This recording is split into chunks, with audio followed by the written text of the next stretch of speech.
podcast you can't.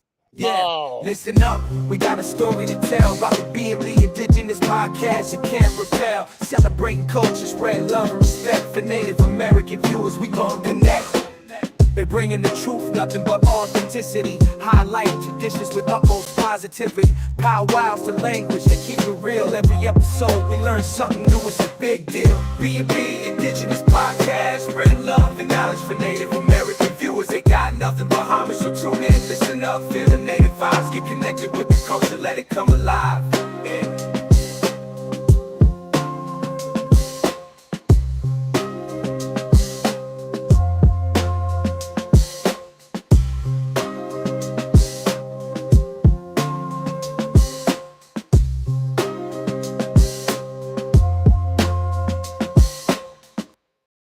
To the nations, we bring you the show. Powwow television, let the rhythm flow. Native artists, vendors, and tribal business too. We represent the culture through and through. Pull your head to the scene, feel the beat in your soul. Powwows and First Nations making us whole. We dance with pride, our traditions we hold dear. Powwow television, bringing it crystal clear. Powwow television, let's make some noise. The #1 on network where we find joy. From the powwows to the culture that we share. Native artists, vendors, let's all be aware.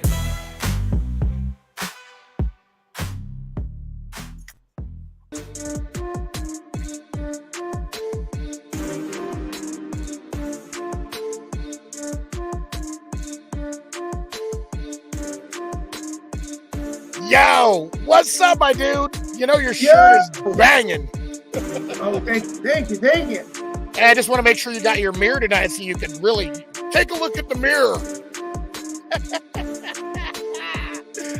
What's up, everybody? This is the B&B Indigenous Podcast. I am your Mac Daddy host, and I only dance for money. While my brother's got his mirror, and he's taking a look at himself right now like a parakeet by himself in a cage, you know what I mean? Really just ruffling your feathers to it. Oh, dude. Man, what a show we got tonight. Welcome everybody to the Indigenous Brother from Another Mother, Patrick Little Wolf Brooks, right here on the B&B Indigenous Podcast. Also sponsored by Powwow TV. Yay. Powwow Television Network, baby. Yeah, man, we got some stuff to talk about tonight. Sorry it's been so long that we haven't come on here and try to be with everybody, but now that Gathers the Nations is all over, we got some stuff to talk about. That's right. You're damn right, and it's going to be juicy, too. I put it at everyone because I want everybody to get on here. Hey, listen to me, people. I am your other host, you know. I was, like I said in my post earlier on Facebook, I modeled for Sports Illustrated Swimsuit Edition. Yeah, the fry bread grease version. No, but we're going to be talking some smack tonight. It's going to be good, but we want you guys to get on here. We want to hear from you. We're not just trying to listen to ourselves talk tonight, you know what I mean? If you got comments, you got questions, you got concerns, you got things going on the res, you know what I mean? You got divorces, you got marriages, you've got a garage sale you want to tell us about like that. Hey, we're those businesses.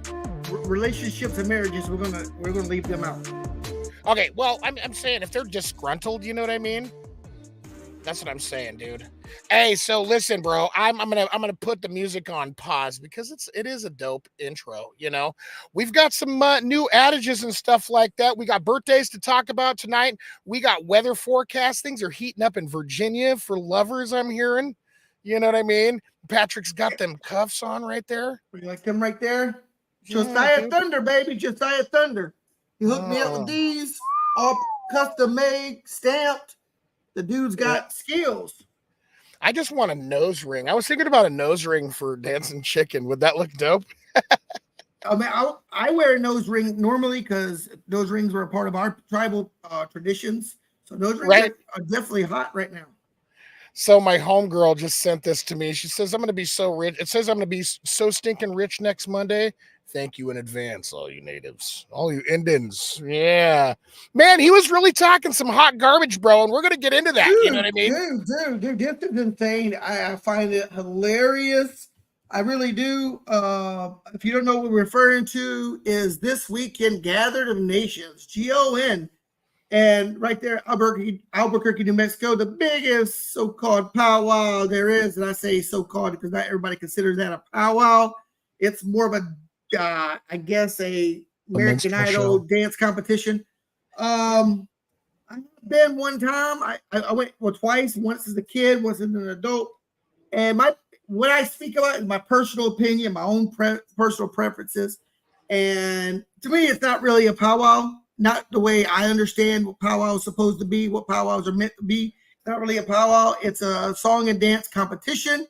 That's right. That you basically go and, the last time I went, the incident happened when I went was I went there to dance, paid all that money for hotel and everything, stay just for that same guy to get on the microphone and threaten drums disqualification if people recorded the drum. Now, this is where I've seen unity with natives. It should have been a lot more, but I seen about 3 drums get up, pack their stuff up, and roll out.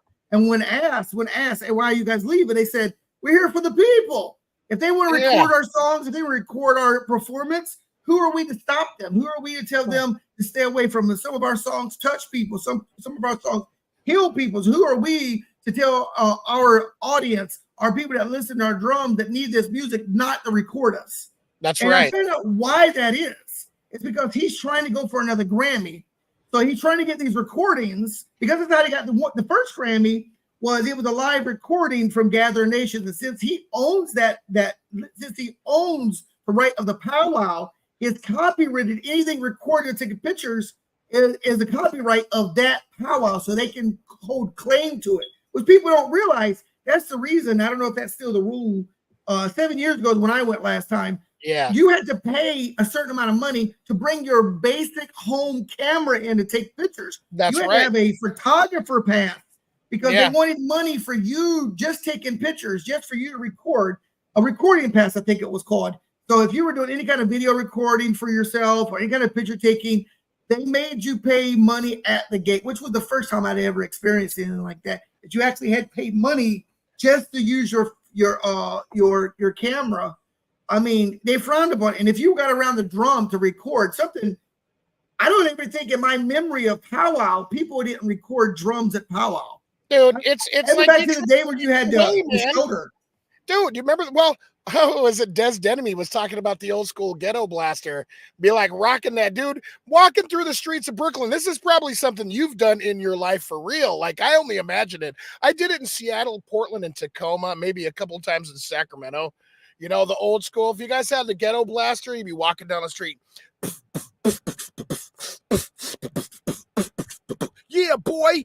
Right? You know, was my beatbox skills were dope back in the day, but now you got these kids that are like, I ain't even gonna try to compete, man. Well, I might. I am passive aggressive like that, so I'm probably gonna do that. I did. Hey, ladies and gentlemen, myself and Ron would most definitely come on to the podcast here and write your grievances. What you like, what you don't like about the powwow. We want to hear from you guys. I'm only one person. Ron's only one person. There's a million different perspectives. We want to hear all the perspectives tonight. Don't be shy. Come here on the B&B Indigenous podcast right here on Facebook. Type your message. Type your comments into the video. We'll address them. We'll talk about them. That's right. An open people show. And what surprised me about Gather Nation when I went was the amount of Chinese vendors. Now, I know the powwow's moved since I was there. I went when it was in the pit. What's up, Eric Cashman? Yeah. When it was in the pit. And when we went there, here's what was funny about it was they had a lot of native vendors, but they had more Chinese vendors than they had, which blew me away because here in the Coast, I powwow here, from what I understand, a lot of the powwows that are read by native people, they vent their vendors. They vent them like, what are you selling? That's right. You're not allowed to sell this. We want this. We want to know that you're native and that you're actually selling native-made goods. Not no garbage, plastic toys, none of that stuff. They just sell space. So there was like 5. When I first walked up towards the vendors, there were 5 Chinese vendors that had all this knockoff Pendleton blanket material, and they would sew whatever you wanted. which sounds nice in theory if it wasn't an indigenous event. This wasn't an indigenous event, go at it. But we're supposed to be promoting native businesses, native programs, and then but natives still have to pay $700. From what I understand, the vendor fee for a 10 by 10 at Gather Nations was $750. They had 500 spots, 500 vendor spots. 750 times 500 is over 350 grand. They made over $250,000 in vendor spots alone. Yeah, bro. And this is why I've been saying this for how long. Listen to me, y'all. If you guys want real native groups and real native merchandise and supporting native businesses all the way across, you know what I mean? We are looking for you guys to do that. Like we always talk about my good brother, Justice Cree, Justice C.R. Cree, seeing you guys can find him out there. He's across the imaginary line all of the time from the States to Canada. Cree Smokehouse Jerky is the #1 Indian snack there is. I'm telling you, you guys will probably try to bite off your fingers because there'll be some juice on there. And you're right, William, I'm telling you, man. Is it Cushman William? Is it William Cushman? I want to know. Did you spell the last name first? You know what I mean? We want to talk about these things all day, every day. We want to put the hustle and hustle tribe. That's right. Dude, I totally agree. I've been to both of them in the same year. In my personal opinion, Denver March is 10 times the powwow that Gather Nations is. I mean, especially if you have a family that wants to dance. If you're bringing small kids and you want them to get out there and dance, Gather Nations. Denver March is the way to go. My kids all got to dance. It wasn't crazy expensive for us to get in and perform. If you are a basic family, let's say you're a 4-member family. Yeah. You're paying not hundreds of dollars, but thousands of dollars to travel to Gather Nations, to be able to dance with your people, to be able to eat. I mean, when I went to Gather Nations, they were selling the Gatorades this big for $10. The small shorty Gatorades for $10 per. Blew me away. I haven't got a chance to go to the Black Hills powwow yet. It's on my bucket list to go to the Black Hills. I heard it was phenomenal, but I've not got a chance to go out there. Right now I'm taking a break from powwowing. I'm working on new regalia. I'm hanging up my bustle full a bit, going back to my real love, my first love, I should say, which is grass dance. I'm gonna hang up the bustle for a little bit and go out and jam. Maybe I'll lend my ministry. You better bring your smoke dance outfit too, bro. Yeah, man. Those are fighting words. Be like, say something. The problem with my smoke dance is we're just now starting to get recognized by Western powwows. Hey, your Haudenosaunee people have been ignored and completely discredited through powwows on the West Coast. I mean, in that middle section of the United States, powwows, almost like we don't exist. If it wasn't that long, then we didn't have no Haudenosaunee dancers at Gather Nations because there was no competition for us. They wouldn't, even though they're making all the money, they wouldn't put a competition up for us. They wouldn't even give us a recognition. We finally got specials, Haudenosaunee specials, drawn at Gathering Nations at some of these bigger powwows on the West Coast. And same thing, Eastern Woodland styles also now starting to get a little bit of love. So that's why I don't when I wear my smoke dance outfit, when I wear my Haudenosaunee stuff, I don't wear it out west because you get looked at like a cat with 3 eyes. Oh, dude, yeah, that's because they don't recognize hey, we're bringing sexy back. It doesn't matter the tribe. You know what? Like I said, Thursday we've got our first powwow planning committee meeting. We're attempting to have a powwow at the Expo Center in the city of Portland, Oregon, the City of Roses, and we're going to incorporate all styles. We're going to have a special that is going to be, and this is Patrick's idea. Dress your style that's time appropriate and period style. Appropriate. Yes, period style and period style, man. We got to make it normal to dress period style. That's we these regalias are getting outrageous. We're getting further and further from what our ancestors danced in and how they danced. Hey, I'm gonna put some finger lights on my fingers to catch their attention when I'm dancing at a dark powwow. Okay, it blows my mind that we keep talking about how powwow is a place of tradition and stuff, but yet we constantly change it. And I know traditions change, mind you. I know traditions change, but when is it going to come to a point where we're dressing a period style for educational purposes? That's where right. Instead of just wearing the latest, greatest, fanciest get up that we actually dress tribal period style. I would love to go back and see what Lakota people, true Lakota people, dress like in the 1800s in their style of dance. Man, that would be fire. Seeing what Crows, because if people think about Crows and Lakotas in the same, they dress very differently at the period.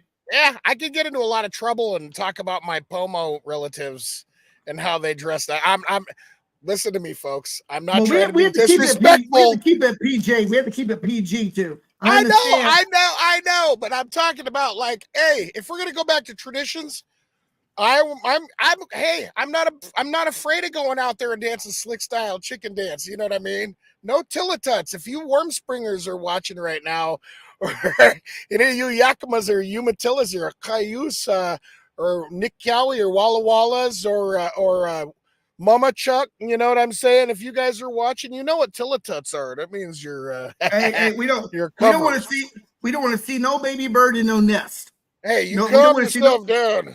We don't want to see no nest out there. But I'm so honored that you're using my idea to do period style. Because dude, I'll come out dressed in French and Indian War regalia. Right. You know what we use during French and Indian War. That would be hot to be out in my French American jacket. You know, another dancer I think would look amazing. He's a great dancer out there. Charles Bilal, dude. He does a period style. Charles is my dude, bro. Charles is my dude. Sorry, Charles is an amazing dancer, and he's got an old period style regalia that will light up the world. He comes out there and dances that Eastern Woodland style. That's the killer. I love it. That's right. I got that feather on standby for you, man. It's waiting to go in that hat. You know, he went out, folks. We're going to get into weather. We're going to get into some news from Last Real Indians here coming up. Mr. Matt Remley and his website. If you guys are interested in headlines, we want to talk about it. You know what I mean? What did he say now? He goes, them tribes out west are not going to be putting elk hides back on. That's not true. Cushman, come on, man. Cut us a break. The Wavokia style is dope. As a matter of fact, there are some really nice elk hides. If you come out and you get them rosy elk, or you get the Thule elk. The Thule elk's going to be a little bit smaller, you know what I mean? But we're going to put them on, you know? If you come to our feather dance out there in Silet's agency or Smith River down in Northern California, you're going to see some elk hides, you know what I mean? Both men and women, and then you're going to see some bear claw crowns. You guys have never seen anything like that. Anyway, I wanted to get into some birthday shouts out real quick. And I'm not sure if Patrick, he got his list up, but I know that I do. But first, I don't have my list. This was a impromptu podcast tonight. I was not prepared. I apologize. I promise next podcast I will have everything I need to be. But I was so excited about just talking about all the drama and Gather Nations. Yeah. That I wanted to get it out there, and we just hopped on. I just wanted to get on there because I'll normally playing Northern Cree, but I know the song, you know.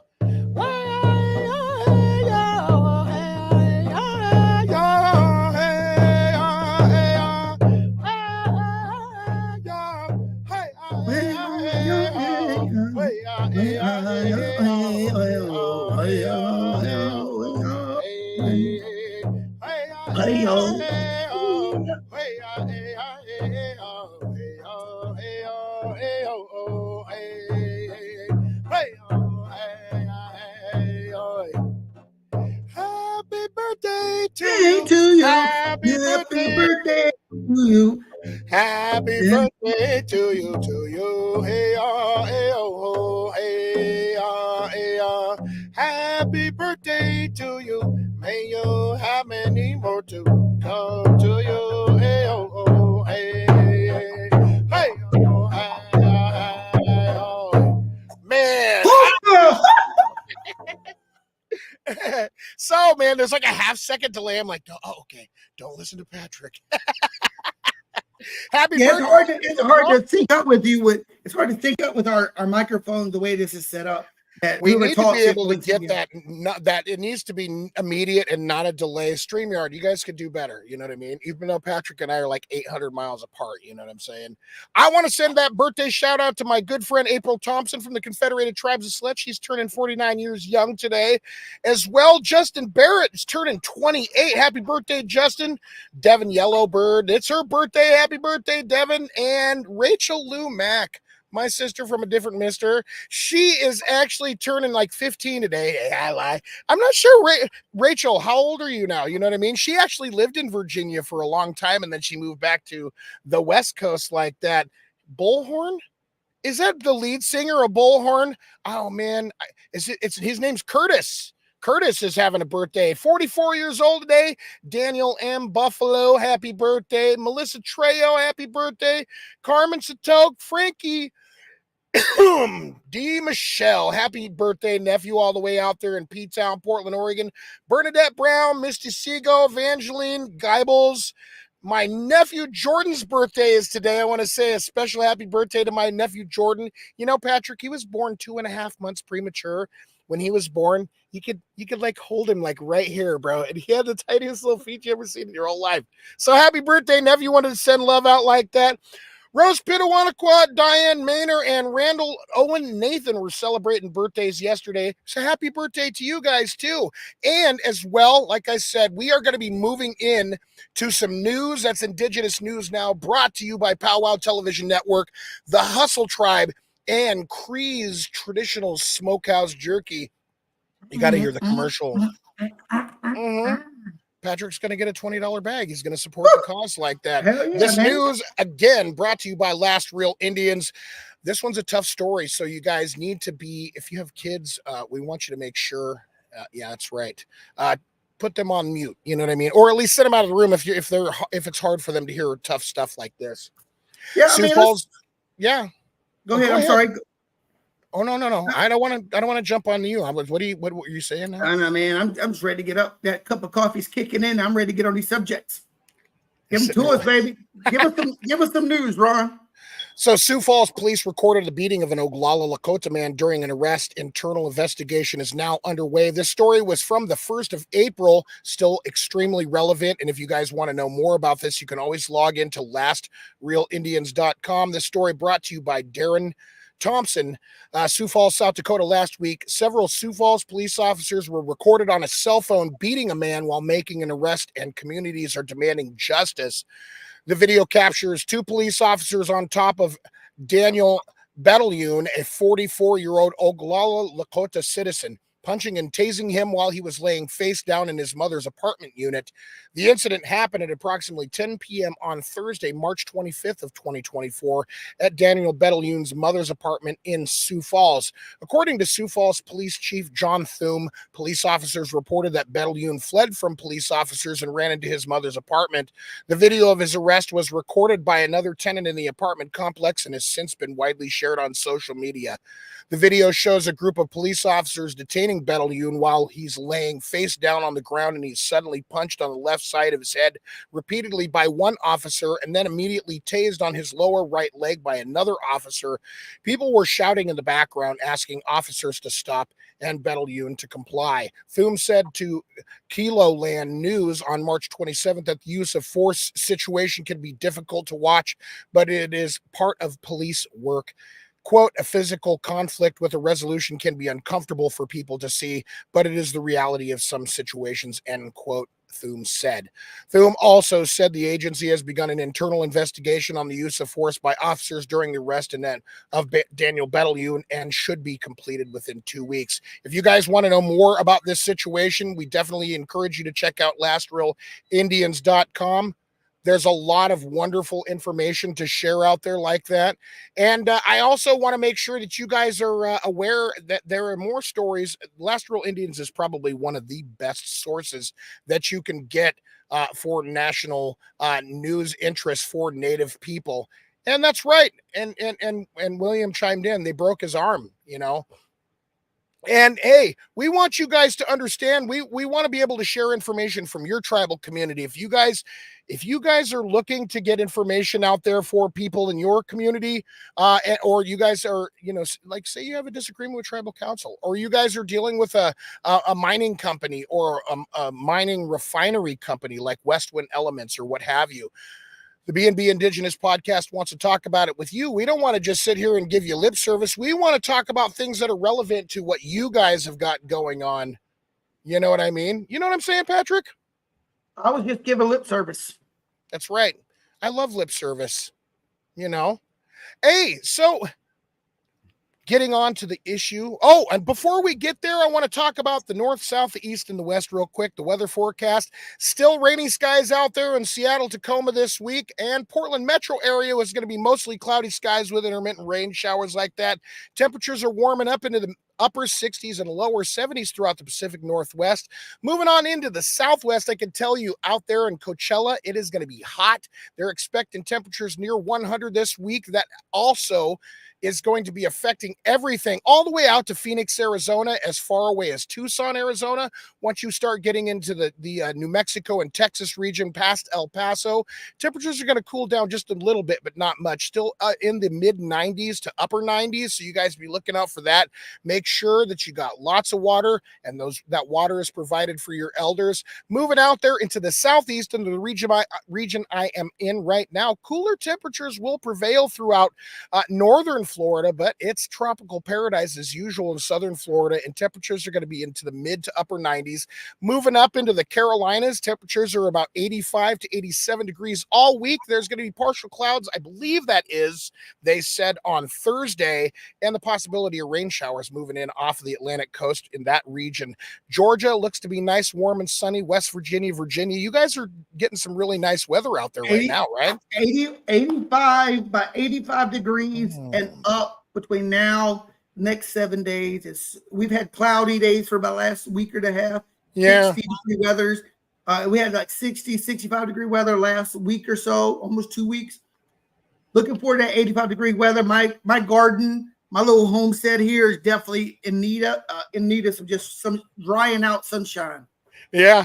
Well, and then we move up further into the Northeast too, like that New York, New Jersey, Massachusetts, Pennsylvania, Maine, Vermont, New Hampshire, what they would quote New England, but it's actually really just stolen Passamaquoddy and Seneca, Cayuga, Tuscarora territory. You know what I mean? It's going to be warm up there too.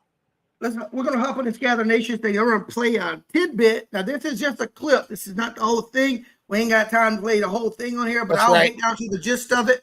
What happened, from what I've understand from other dancers, and what happened out there, including the whole video as well, and where you can find the whole video. That's right. So here we go. So this is only I think a 30-second clip. So this is a little bit of what people had to deal with at Gathering Nations this weekend. So once again, what is your problem? Look in the mirror. You'll find it. You'll find it. That's all I have to say. So once again, what is your problem? Look in the mirror. You'll find it. You'll find it. That's all I have to say. Now, from what I understand, where this came from is people have been really ousting this guy. He's an African-American dude, no Native American DNA, genealogy whatsoever, just happened to be married to a Pueblo woman, which from what I understand today, even her bloodline is being questioned right now, which this ain't what this show is about. This ain't about questioning bloodlines. We don't have, that's above our pay grade. But what I do have an issue with is a non-Indigenous man. What he was talking about is he didn't like that people are putting their business on blast. That's exactly what this is about. These are subjects that have been talking about over the last 5-6 years now. People are coming to light on how wrong this really is and how things are being treated and how people are being treated these powwows. At this powwow, I mean.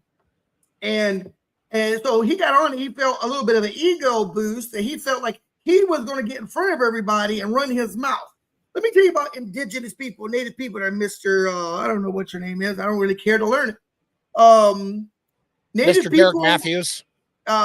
Native people from my whole life that I've lived don't like being talked to that way. And all you did was open up a can of worms. And I think your business is going to get thrown out there a lot more there, buddy.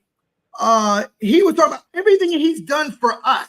And that's what I find funny. If you watch your videos, I've done this and I've done that and we've done this and this is what it was done. And kiss and all I can hear is kiss my ass. Please kiss my ass. For everything I've done, please kiss my ass. I've done this for you. I'm this guy that takes no money from this, and this is a free place. First of all, you use the word free. There's nothing about Gather Nations free. Nothing. Nothing about Gather Nations free. You got to have money to go to Gather Nations. That's Your right. mom and pop, your blue collar dad out there that lives not close to New Mexico, they got to spend tons of money to get out there, and that spend a lot of money if you're by yourself. If you're taking your family out to experience, you're better off going to Disney World. You'll probably get your money's worth better in Disney World than you would to Gather Nations. Yeah, you're going to have a lot of fun, and you're going to be able to buy overly priced stuff. But damn. So I don't know how Gather Nations is run now, but when I went 7 years ago, it was still in the pit. And Gather Nations went like this. You had to pay to get in. At that time, it was $20 a person to get in. $20 a person to get in. That's not including parking, your food that you eat there, which you can't save seats. So if you get up from your seat to go dance, people are open to move right into your spot immediately. That's the questions about it. I've seen people, all their gear, the people that were sitting in front of me, they had all their stuff set out. They had a family of 7, 4 little girls. No, it was 3 little girls and a mom and dad. No, it was 7 of them all together. There's a whole bunch of them. But all their stuff had been physically moved into one big seat, just piled up. Their fans, hair pieces. The guy's bustle had been broken where they had thrown the blankets on top of his bustle because he wasn't sitting there. They were down dancing. So we add that on top of the amount they charge for food there. The amount they charge for food is ridiculous. I've been to Six Flags and had a full meal with my family for a cheaper amount than going to Gather Nations. Yeah. You were talking about vendors. If you're a native vendor that just gets by on what they get by, the vendor, $750 for a 10 by 10 spot. 10 by 10 spot. And they'll put you anywhere. They'll put you next to somebody selling exactly what you're selling. Right next to you.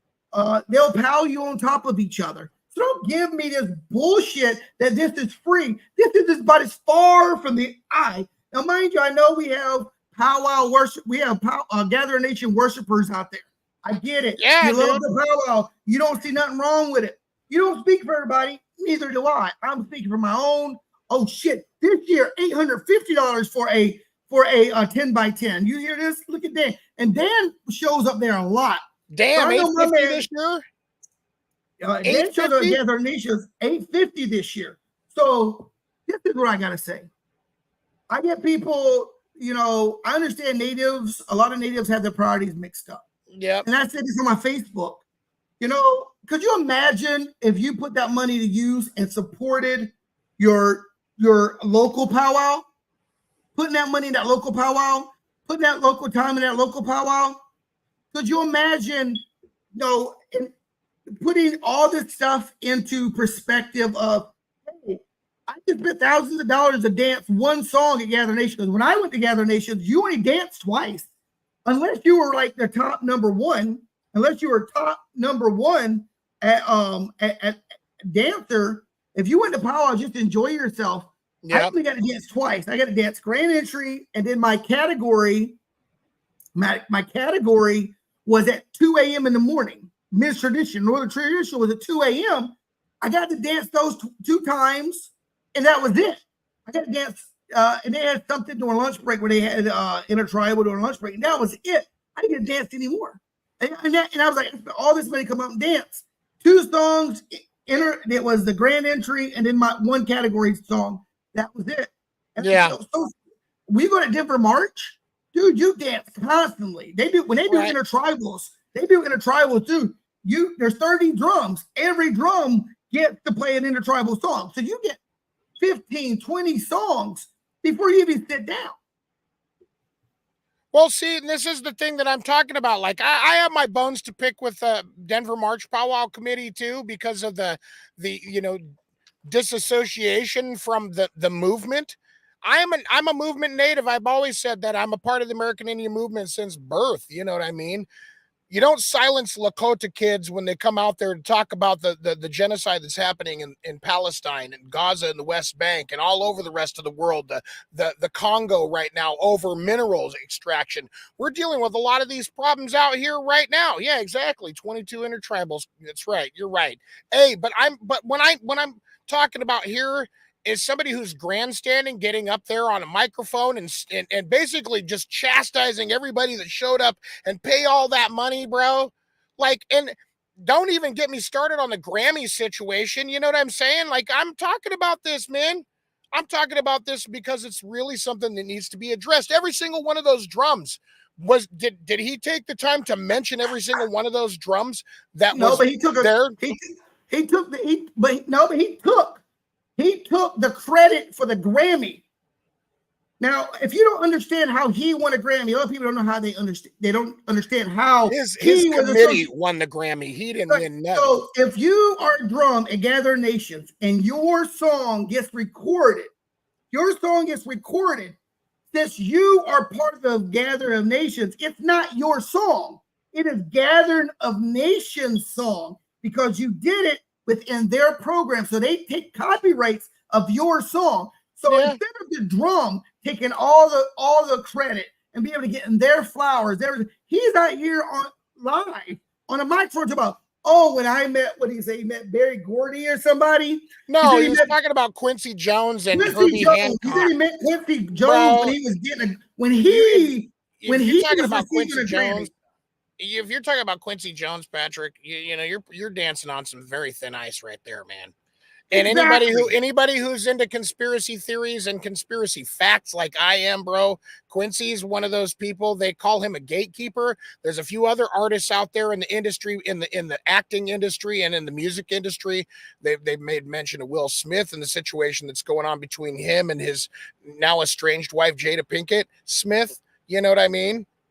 This is a great example. Let's go back to this comment Natalie just put up here.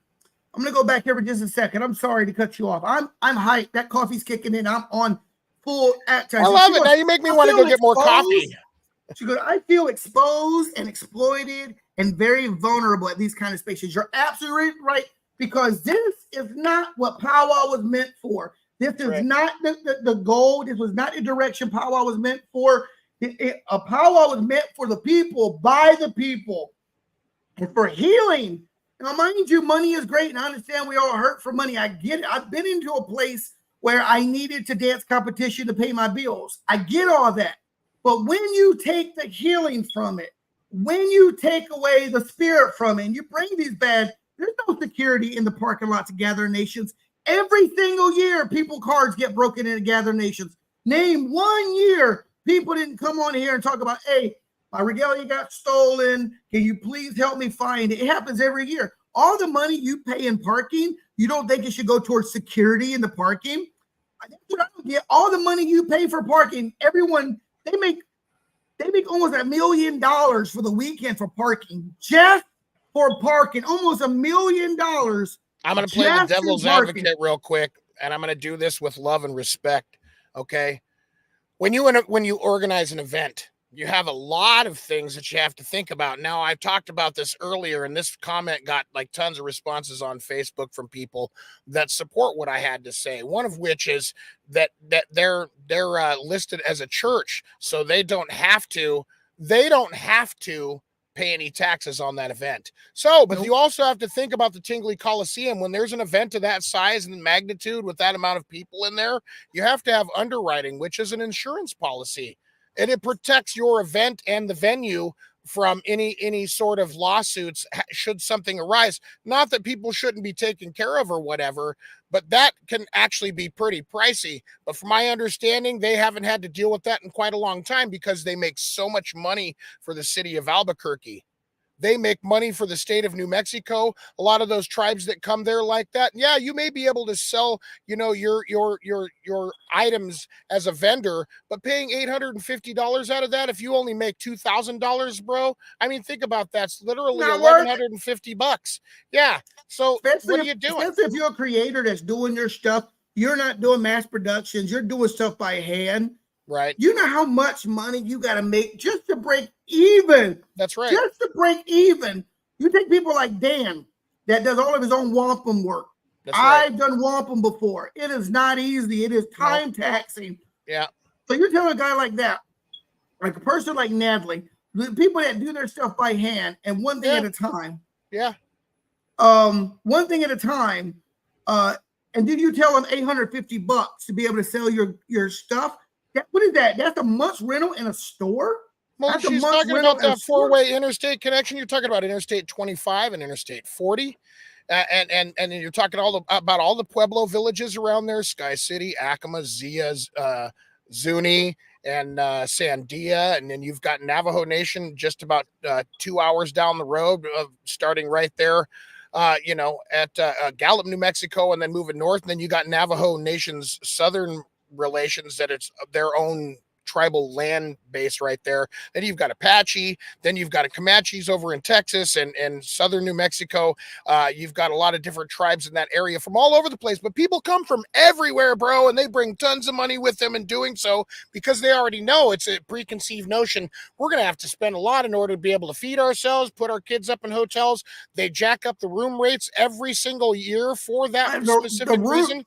The room rates to go to Gather Nation is so ridiculous. It's insane. Thank you, Shenandoah. It is insane, the amount of money. I don't know. I don't come from a per cap society. So all the money I spend is money I had to make personally.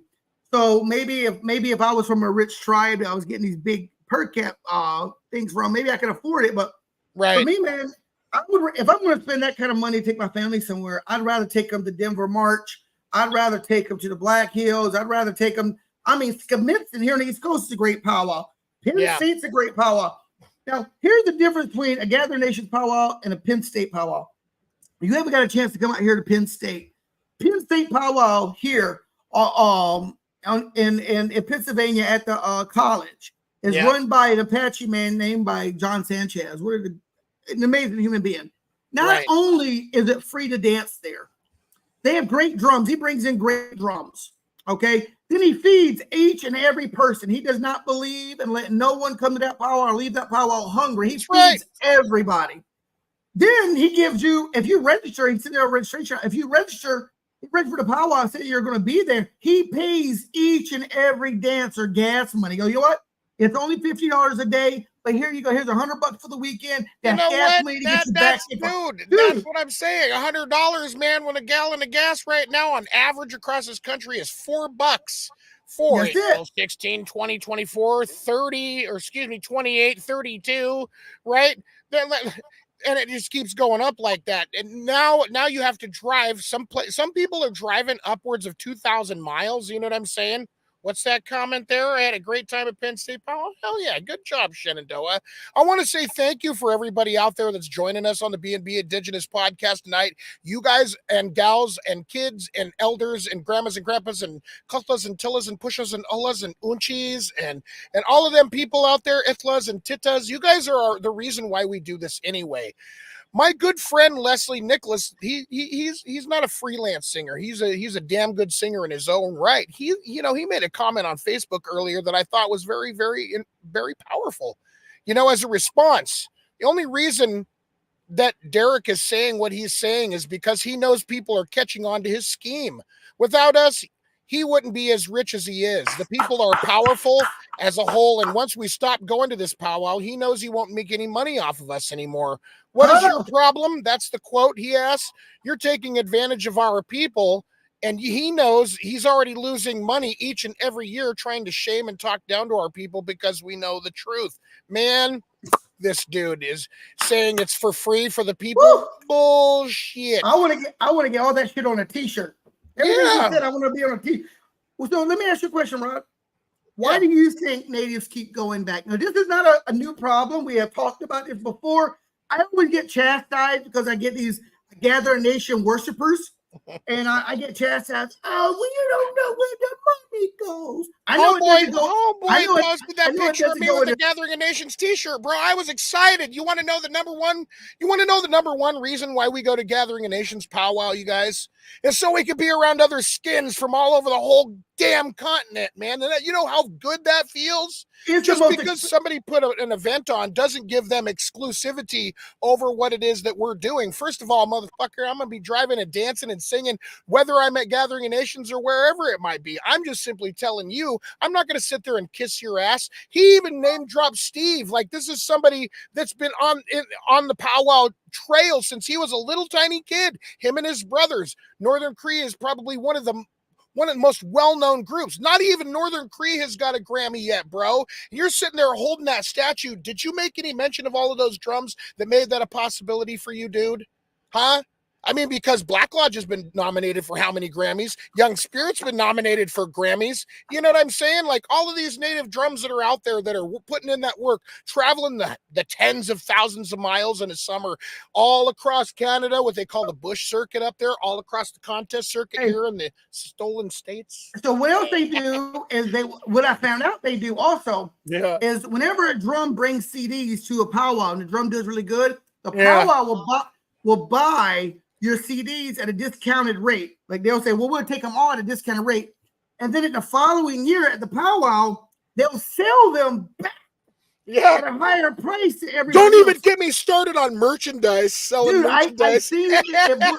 One of my favorite drums, one of my family drums here on the East Coast, which is Stony Creek. I'm in Stony Creek's badass, bro. Absolutely. And I was looking through this guy was selling all these albums for the powwow. He was selling all these records. And he had Stony Creek's old record. I was like, I think the Stony Creek get a proceeds of their album. Oh no, we bought these from Stony Creek years ago and we resell them. He told me the gist of it. He came out and told me, he goes, what we do is after powwow is all over and the drum does really good, we'll buy everybody's remaining records, whatever they didn't sell, at a discounted price.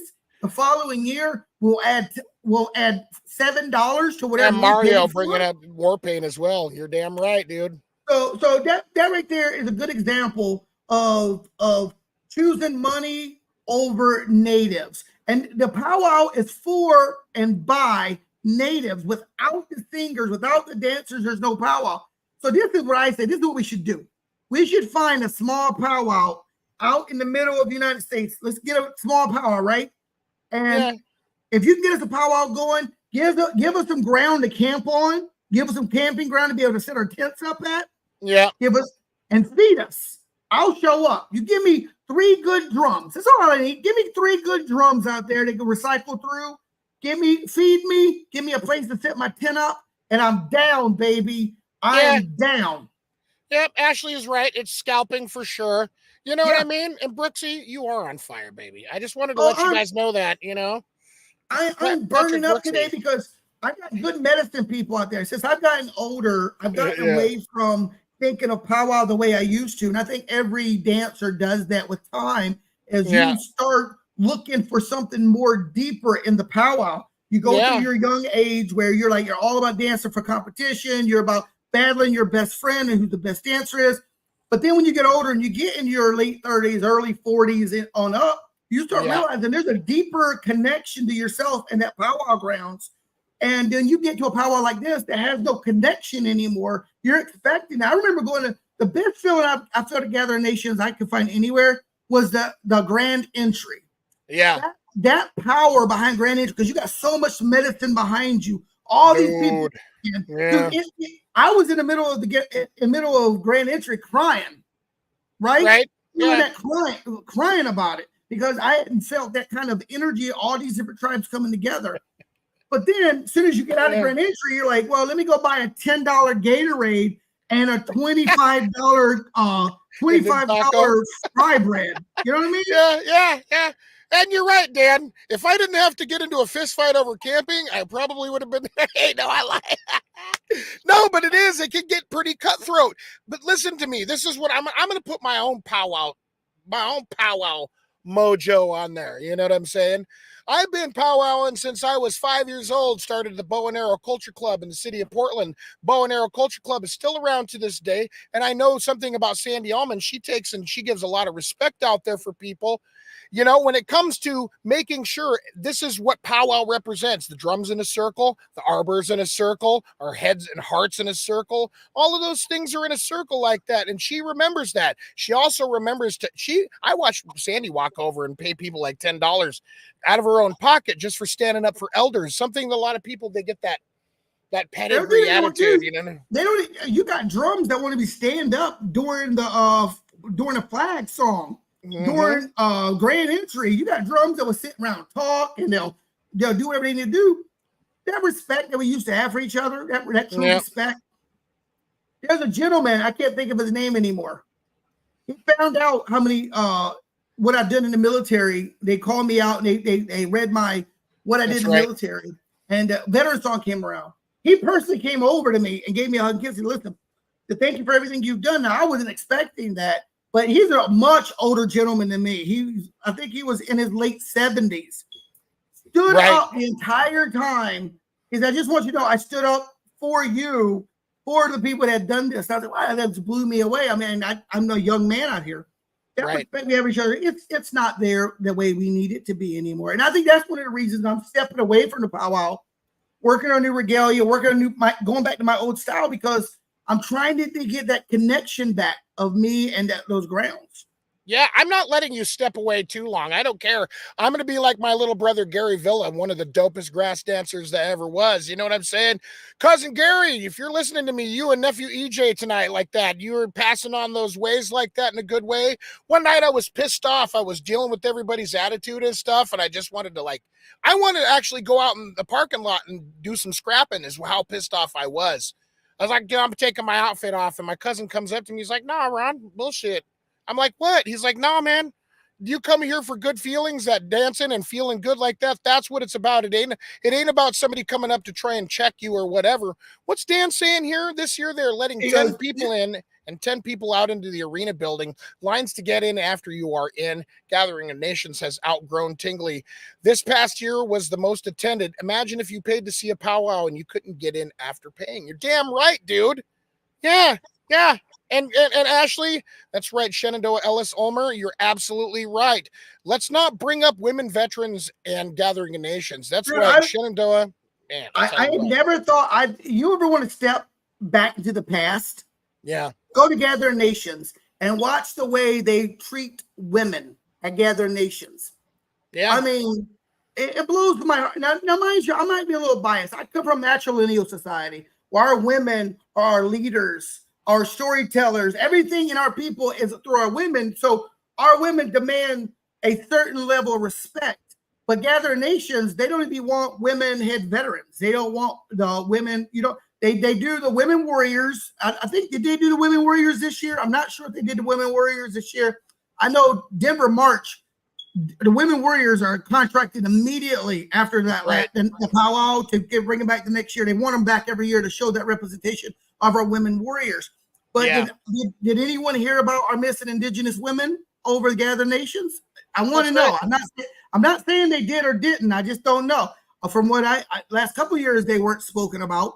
How about our children? All of our children? Have we talked about that? Is that subject matter brought up, or is that too political for Gathering Nations? I know Gathering Nations try to keep politics out to keep everybody happy. But there's certain politics that need to be spoken about, like our missing Indigenous women, like our women warriors, like, the suicide rate that we have going on right now. Those things need to be addressed in a public forum like this. Really? Somebody said something like that? See, that's where I'm going to count coup on you. I'm going to walk straight up. I'm going to go and grab my whistle, and I'm going to count coup. You treat somebody like that in that manner, just like. Let me read this out loud. Now, this is coming from my sis, Shenandoah, which is a proud, decorated United States Air Force veteran. She goes, I was asked to get back when I went up front with the veterans. I said, I'm a veteran. And the old woman said, so what? So what? Get to so the back. what? Just get back. So that's how they're treated there. Yeah. Yeah, and see, and like a lot of people are commenting because I feel like they're, this is the thing. This isn't me being a bandwagon kind of person. This is me saying, hey, I'm telling you what, this is what needs to be said. It needs to be said. You know what I mean?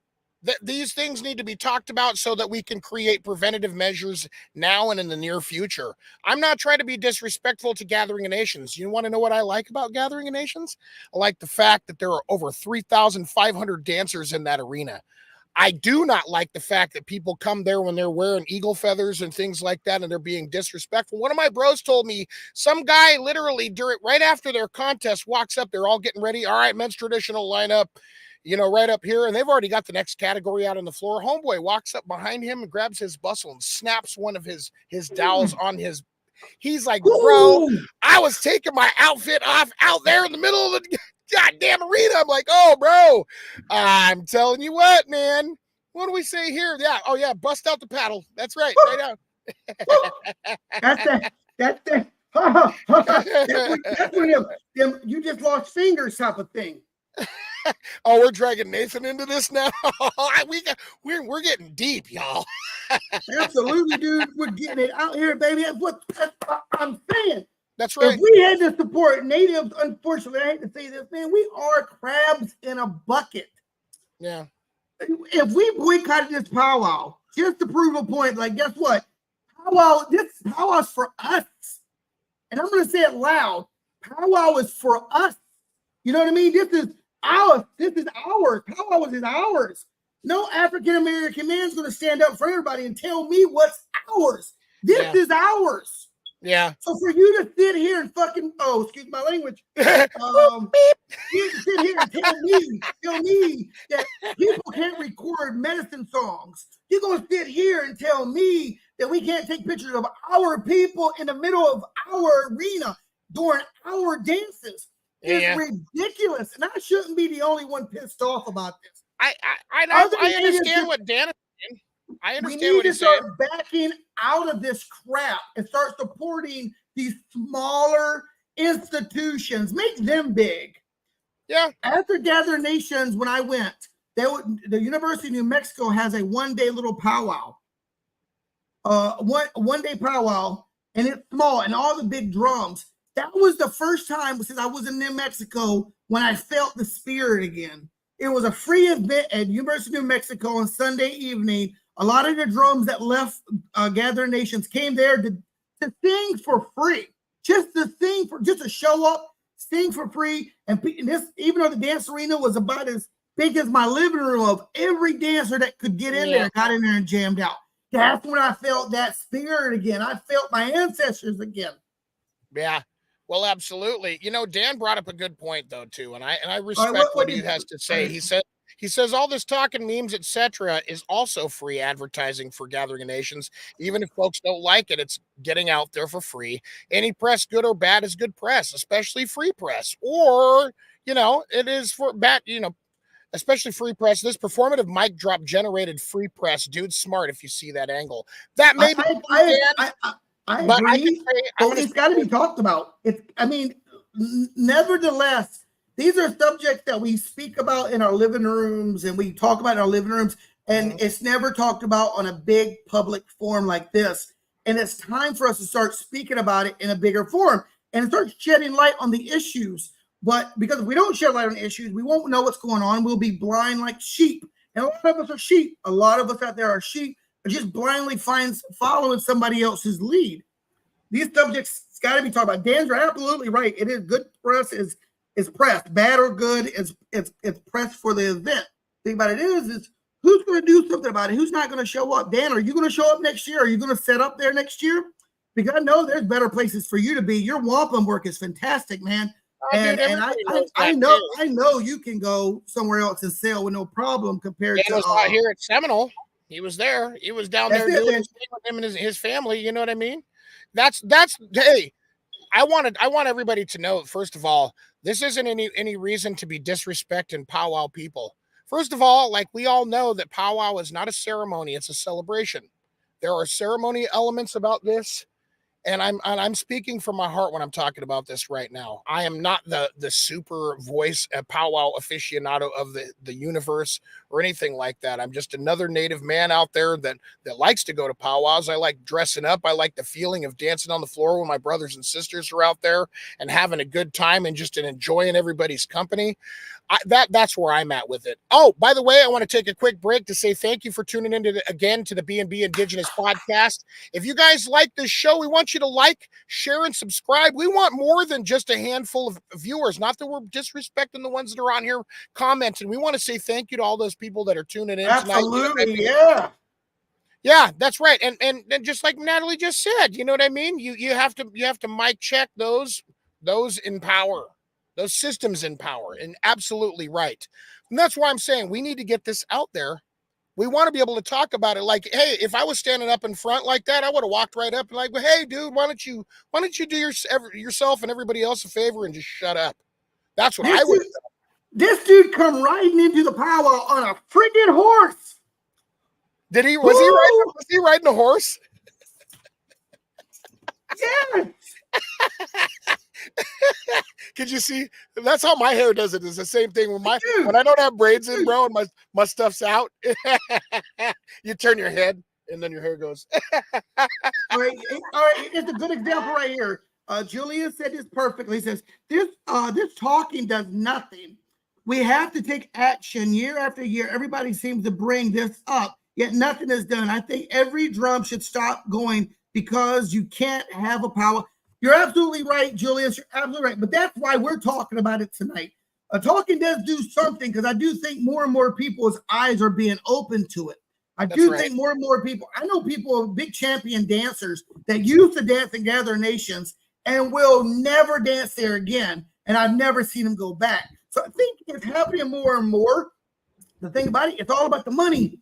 You know, we have unfortunately been taught to follow the money because we're this underprivileged society of people, and we become these strippers with clothes on that will dance for money. That only reason we'll go is because of the money. When they throw thousands of dollars of the chance of you winning a big competition, I understand times are tough and some drums have to get out there. I get that completely. I get it. But that's where powwow committees need to put more work in to start paying these drums what they're worth. And I'm not a big fan of competition. I think the money you raise for a powwow should be dumped back into the powwow and not so profited at all. And it should be dumped back into. When I did my powwow RBCC, which was the first powwow I ever run a few years ago, it was a great success. But all the money went back into the people. It went back into paying my drums. None of my drums went competition. I just paid all the drums. I think we had an average of $3,500 per drum. We had 5 drums, one guest drum that showed up, and we still paid them a little something. All the dancers got day pay. The MC got what he's supposed to get paid. All integrated, and we did it that way. Instead of doing competition, we just paid the drums what they were worth and their travel expenses, so they'd be taken care of. Maybe if drums, these bigger powwows that has the money, we can start going back and start paying these drums for what they worth. And instead of them showing up to try to win something, they just get paid for what they're worth and their travel and enjoy themselves. My bro, Leslie, I was talking about earlier, he brought that up because I had said, what about a powwow that pays in equity, you know, like $5,000 per drum? There you've got however many drums that are showing up to celebrate. Now, I mean, I can get into that. Well, is that all you do it for? I mean, that's why I posted what I said. That's why I posted on my tag there. I dance for money. A lot of people that go to powwows, that's their income per week. That's how they pay bills. That's how they do a lot of those things. Hey, when you live in an economically depressed region of the country or on the res and you ain't got no job opportunities or anything like that, you know, it's really difficult for people to go out there and get their hustle on. Not to say that families don't put the fry bread or Indian taco booth together or make jewelry and what have you. You know what I'm saying? But to me, this is where I'm at with it. A lot of the times that powwow pedigree is something that is really, really, really difficult.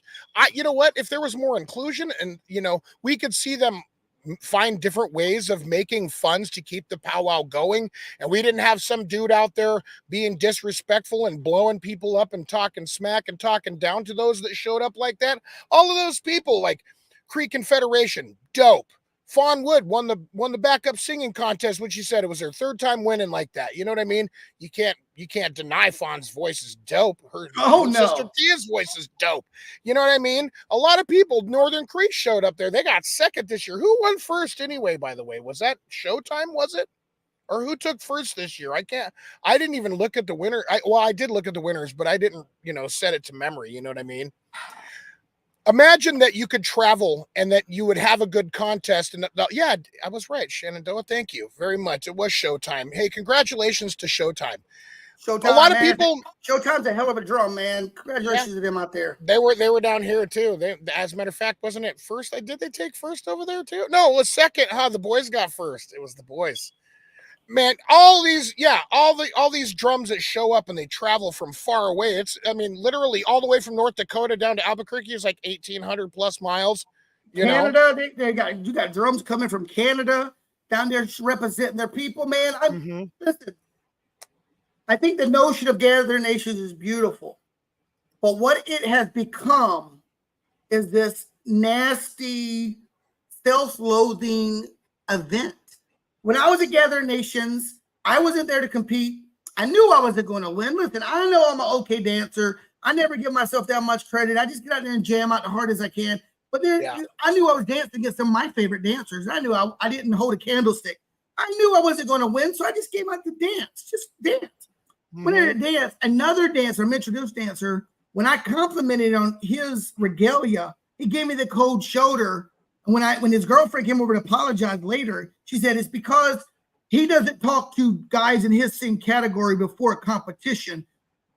You know what I mean? It's like a boxer. Like a boxer. If you're doing that, are you dancing for the right reasons? Or is it adversarial in nature? You know what I mean? I'm one of those people, man. I don't know what everybody else was taught with dancing. So I'm going to put out how I was taught. This is the way I taught. So I look at things this way. So the reason I conduct myself in this way is this is what I was taught. And I'm trying to live by the teachings I was taught. Much older people before me had this way. So I'm listening to them, not myself. Right. I dance for others. Right. I don't dance for me. I'm not supposed to dance. Just like our prayers are not when I say ours, about my people, the way I was taught, not everybody's way. We're not supposed to pray for ourselves. We're supposed to pray for everybody else. A prayer is supposed to be for somebody else, never for yourself. You're never supposed to use I, me, my, whatever I need. It's supposed to be a prayer that you give to someone else that's in need, and those prayers come back to you. So when you dance, every step is supposed to be a prayer, supposed to be a wish for someone else, for life to go good, for something else. So if you're out there just doing it for money, are you stepping on those prayers? I see it as like you're like everything that our ancestors died for. All those years of our ancestors being in boarding schools, are we stepping on what they were never able to do? They weren't able to use their language. They were not let grow their hair out. They weren't allowed to dance their regalia. Are we just stepping on their prayers when we're just there for money? I understand money is an issue for everybody. I get it. I don't want to put that past. I know people's finances are hard. I get that 100%. But when is it when you over dance prayer for money, does that prayer mean anything anymore? That's right. If you're paying to pray, doesn't mean anything. I always thought competition was icing on the cake. If you won, that was great, but it wasn't the object why you were somewhere. If you won a couple bucks, that helped you out. And I've seen one of my favorite dancers, Jonathan Windy Boy, the guy who I idolized growing up as a grass dancer, give some of his winnings away when he took first place to other dancers that didn't place. He took his winnings, and I was like, oh my God, I want to be that kind of dancer one day, that I win. And I've done that, which I've been blessed to do, is I take some of if I took first place or second place and the money was decent enough and I had enough money for gas, I would find a dancer that didn't place in my category and give him 25, 30, 40 bucks to make sure he made it back home with his family. Yeah. Well, I mean, hear me when I hear this though too. Like one of the uncles up there, I talked about Sheldon before, Sheldon Scalplock Sr. He's still dancing senior men's and he could be in golden age if he wanted to, but he feels younger.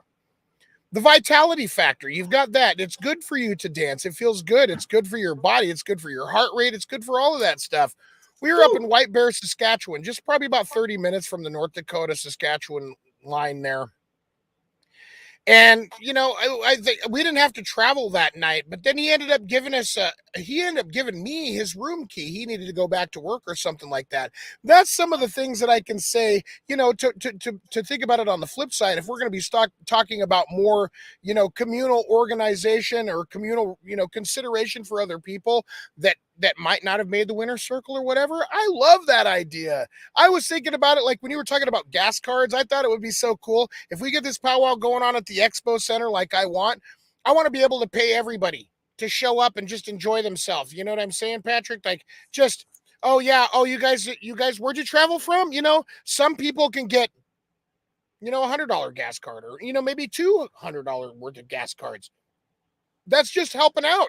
We want to be able to get you, like I was telling the guys, and the gals from the drum groups, it would be so awesome to get you some coupons for 50% off your group, so that when you go in and your meal's like literally $600 for however many people that are going to eat at that restaurant, not only are you encouraging more business for them that weekend, the same with hotels and motels around the area and things like that, but you have to sit there and think, well, oh, okay, well, I'm making business opportunities better for people in the community, and now I've got some coupons like that. That's why my nephew was saying something about host hotels, which I thought was really smart. You know what I mean? I mean, I'm sure that's what happened. Did you guys stay in a room when you went to North Carolina, or what? No, we camped out, man. We camped out. That's one thing I love about East Coast powwows, man. Normally, there's camping spaces, and if you've never camped at a powwow, it's a whole different experience. It's You know what I mean? You camp out with a bunch of natives out there. You laugh and joke all night long. It's an experience. I mean, I know a lot of people don't. I'm starting to learn that that a lot of people don't camp anymore at powwow. Dude, for me, I take all my kids out to camp out powwow, and it's just an amazing experience to at nighttime after the first day of powwow. You haven't seen everybody. You get to sit around their tent, share a coffee with them, share a meal with them at nighttime, having to come over. It's nothing but laughs and good memories. It is land is healing for sure. You're absolutely right, Natalie. At one powwow I went to, they actually had sweat lodge set up for people that needed it, which I had never seen before. And let me tell you what, man, that was a moving powwow. The powwow committee didn't have a lot of money. They didn't have a lot of money to get big drums. But dude, the first night you got there, that guy went over. He said, "Dude, do you practice sweat lodge in your people?" I was like, "Yeah, we do." And he said, "We'd like to invite you to sweat lodge tonight if you're willing to come." And they had a couple elders there that was cycling through sweat lodge for people that were hurting, people that were dealing with issues. And we did sweat lodge that night. Next day, when everybody got up after sweat lodge, that next day, I have never seen people dance that hard, bro. There was people with tears. People were dancing people were dancing in ways I've never seen them dance before. I've seen old men, 85 years old, man. That roach was rocking, baby. The roach yeah, dude. Yeah. Rocking, man. Do you feel like that? No, I'm gonna ask the people real quick. All you viewers and listeners out there, all across Turtle Island. You ever sit there and watch, you'll see a dancer that's really hurting for prayer, or somebody's asked that person to go up and say a prayer and blow their whistle on a drum and bring those prayers forth like that. Usually, it varies from powwow to powwow, but most of the time you'll see a lot of people come up and they'll hand tobacco to that dancer, they'll hand money to that dancer so that he can bless that drum up just with a little bit of help to get him down the road further. Because to me, like I was talking about, I said Logan, Alexis, and Sika Scooch were sitting together one weekend, man, and you watch that spirit come in, dude.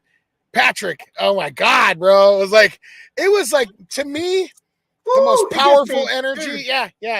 And you're out there, you're just dancing and feeling good, and they circle up.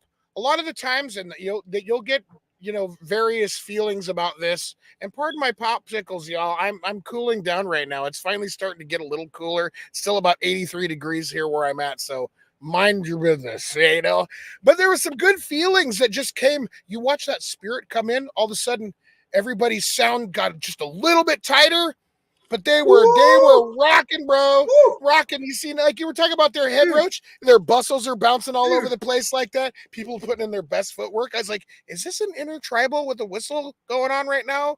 Or what's going on here? Dude, if you never felt that out there, if you never felt that energy dancing, if you're listening, you never felt the energy. The best way I can describe it to you is, I guess, that church, that feeling Christians get when you're in church and that right song hits and you need to get up and jump around. That's what it is. We were at a powwow about 7 years ago, 7 years ago, right? The gentleman that was there, man, you could tell he wasn't himself. You could tell he wasn't himself, man. I found out later on that his daughter had passed away. She had walked on like only 3 weeks before but he felt like he needed to be a powwow. He was just not himself. And an old man went over there and started, no music. There was no, let me tell you this story. There was no music. This old man walks over to him. Oh, hold on. I think he's still here with us. I'm not sure what, or is it mine? What's up? Oh, there it is. My connection came back all of a sudden. I was like, wait a minute, what happened? You good? Pardon this momentary lapse there. Yeah. So what happened was this old man walks over to him and grabs his hand, man, and starts dancing in place. Yeah. Dude, next thing you know, man, all of us men, just out of nowhere, was gravity was pulling us to that gentleman. We're in the grass, street clothes, straight up street clothes. We were unpacking our tents, unpacking our stuff. And this old man was dancing with this guy, and we started dancing around. Dude, you could feel the energy of the earth. I know that sounds insane, but you could feel this dude starts breaking down, and all of us get the hooping. We start hooping, and dude, and then another drum that had just seen us doing this runs over. 3 of their drum members rang the drummer. They run over to us and start singing, like almost like something told them, you need to get over there. You need to go over. And they start playing. Dude, it was the most powerful moment I'd ever been a part of at a powwow. It was the most magical, powerful moment. And now you're right. Powwow is not meant for ceremony. It's meant for celebration. But there are ceremonial practices that happen at powwow. I know women that have dealt with sexual assault find their healing in the powwow. That's right. I know women that have lost babies through miscarriages or whatever, go and find their medicine at powwow because they might be too far away from their people for ceremony. So they go to this event for this healing, for this medicine. And we're talking about these gathered nations that it feels like they stripped all of this away. All of this they stripped away. You can't blow the whistle on the drums anymore at Gathering of Nations. You're not allowed to because they don't want they say, the reason it is, they say, if everyone blows a whistle on a drum, we'll be here all day. Then we're here all day. I don't know a native alive that wouldn't call out to go, you know what? This is too much power for me to move right now. I'm staying right here for another day. Yeah. If we dance all night long to the next day because that medicine is that strong, and those whistles are being brought out, and that medicine is brought out. Woo! For me, I don't know how it gives me goosebumps. I'm sitting here, my hair's on, just talking about it. It's this is where we're supposed to be. This is where we're supposed to be. We're supposed to be this as a unified indigenous people. This is what unifies us, is our connection to Mother Earth. This is what unifies us. Not our language doesn't unify us because we talk different languages. Not our belief systems because we have different belief systems. But it's the unification in Mother Earth. This connection to these lands is what unifies us. So when they take that and they strip that away, what's left? Sparkly outfits and money. That's what we have left. You know what? And I was talking about that before, and it just reminded me with your sparkly outfits comment. Listen to me here. I watched a woman go out there on the floor, and this was a woman in the 90s, and she was wearing a pure black fancy dance outfit from the old style fancy, not contemporary. She had one singular black rose on her shawl. And she went out there, and her footsteps, her style, dude, she was slaying. She obviously picked up first for that powwow, but to me, to think about that, Just, it doesn't matter the outfit, bro. I seen people. That's why my story, I talk about that young man that goes out there to a time traveling native family from the Cheyenne Nation in 1866, 2 years before the treaty, right? Fort Laramie. He goes out there on the floor. He's literally wearing the clothes that he showed up. Him and his family, he had two little sisters and his mom and dad, and they were brought into the future to see what life is like for their tribes 167 years into the future. And they end up right at the exact same spot where their teepee's at, is where the powwow's going on. All of a sudden, they're walking around. All right, man, it's traditional. You'd be getting ready for your contest like that, and they're all just like, "Whoa, what the hell was that?" But he goes out onto the floor in the part of the store and he dances. Just with what he's wearing. His hair is not braided. He's just got his hair out doing his thing. But he looks at his mom and he sees her from across the arena and she's like, yeah, go do it, dance. You know what I mean? He just gets out there and just kicks ass. And everybody at the palace going like, damn, who's that? We ain't never seen him. He ain't got no number or nothing like that. But just the way that he moves. You ever see that old black and white like film reel? It shows all the natives in a big bunch like that and they're all dancing. There's a man that's literally got buckskin briefs on, bro, and a headdress, and that is it. But you watch the way that dude is moving. Woo, dude. Yeah, that's what I'm saying, dude, man. That's what I do miss about old powwow styles, man. There was a sexiness to old powwow styles, like old grass dance steps. When I was growing up, I was a big grass dancer. I thought the grass dancer was the smoothest style out there. Well, you brought up just Jonathan. Smooth, because a grass dancer could, he'd roll his shoulders, he'd get down low onto the ground, and everything moved, man. And the way he moved, it was just. And then you had the chicken dancer. I used to call it the stuck-up style, as jokingly, of course, just the way that their shoulders were back and the way they just pranced and moved and just, dude, this gets me. Even though I said I'm hanging my bus up for a while, this gets me to the point that I want to dance. Because just thinking about this medicine that's in there and our jingle dress dancers. One more story and I'm going to stop telling stories. At Lenape Powwow, there was someone that was hurting. So much pain. And she went to the one jingle dress dancer and said, would you dance for me? So let me tell you what this jingle dress dancer did. She didn't just dance for her. She went around and talked to every single jingle dress dancer, pulled in a committee of jingle dress dancers and listen, this gentleman is hurting. He's going through this. This is what he's going through. I want to ask you girls to put away your temporary stuff and dance old school jingle dress. All of a sudden, these women are taking eagle feathers out of their hair. They're putting their fans down. They're picking up their scarves.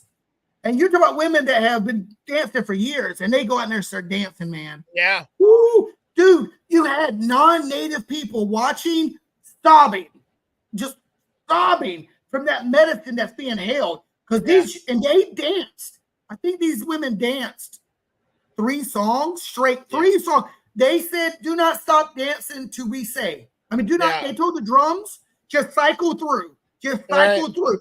And it was them drums out there banging. They had a wild band. They had wild band show up.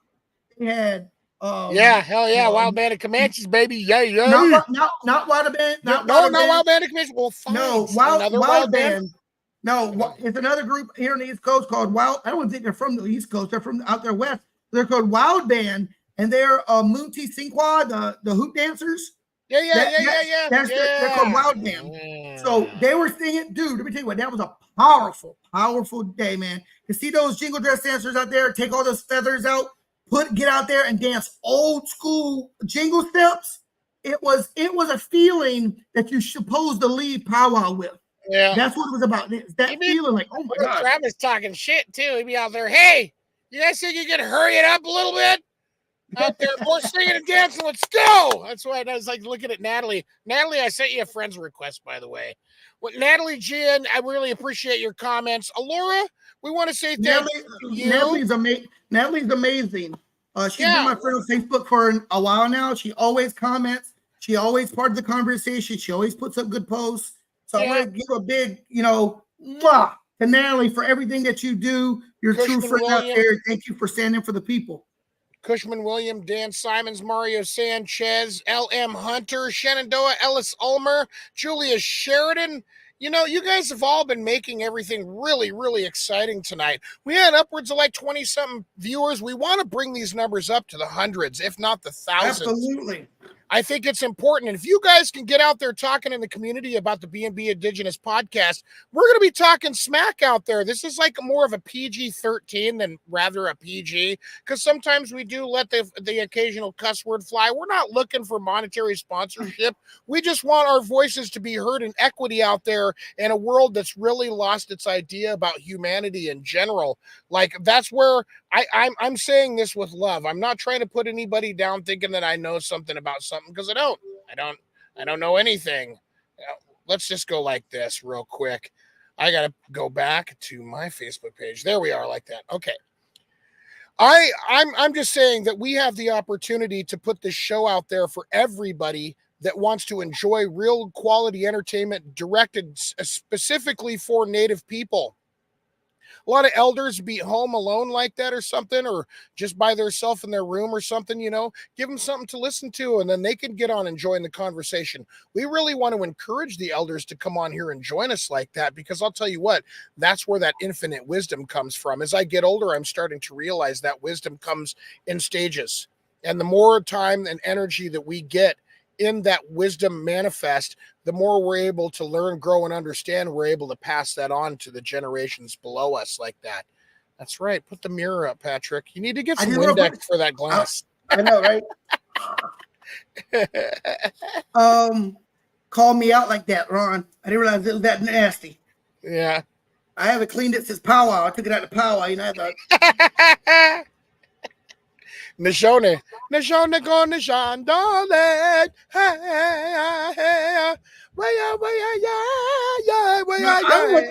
Ron, I want you on a drum, man. You got a good voice, man. I'd love to hear you on a drum. Dude, I am on a drum, the Red River Singers, but I'm going to use my fingers. I'm going to put the Come on, give us a song, Ron. Give us a song, Ron. I'm going to give you an old Blackstone song. Get the bomb, get the bomb, man. Get the bomb, get the bomb, man. Oh, the buena ta se mo. Hey, hey, hey, hey,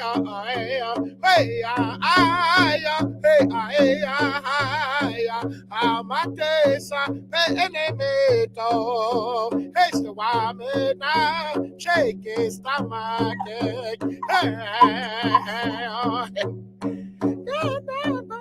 Oh, did I just twist it? You start war whooping, I start laughing. It said,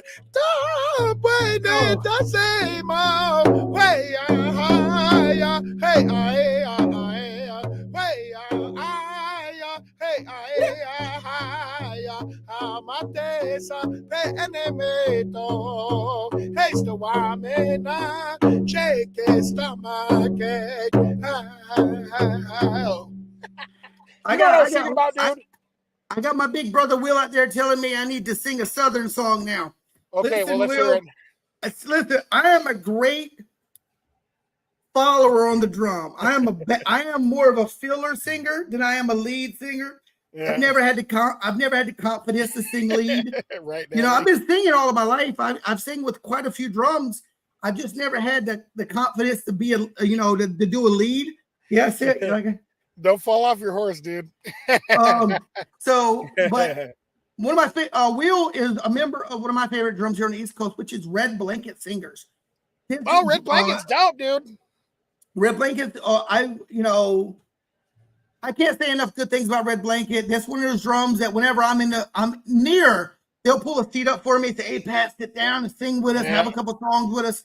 And it's such, to be on that drum is powerful. It's good medicine, especially when you're asked to be on a drum that ain't your nation, and to bring that in is a whole nother level, man. So I have nothing but love for my Red Blanket singers. If you guys don't know who Red Blanket is and you enjoy Southern style powwow songs, look them up. They're all over YouTube. They have CDs for sale as well. They do fantastic. Matter of fact, I'm gonna get a couple of their CDs and give them away here on the podcast here shortly. That's just right. give away Red Blanket albums here on the We are podcast. also going to be looking for support for skintunes.com, SKINTUNEZ.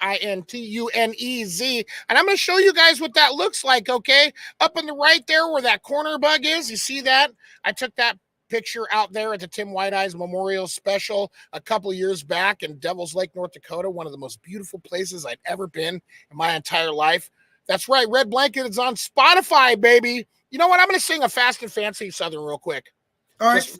Just one push-up. If I don't mess it up, here we go. Hey yo yo hey yo ho hey yo yo hey yo ho hey yo yo hey yo ho hey yo yo hey yo ho hey yo yo hey yo ho hey yo hey yo hey yo ho hey yo hey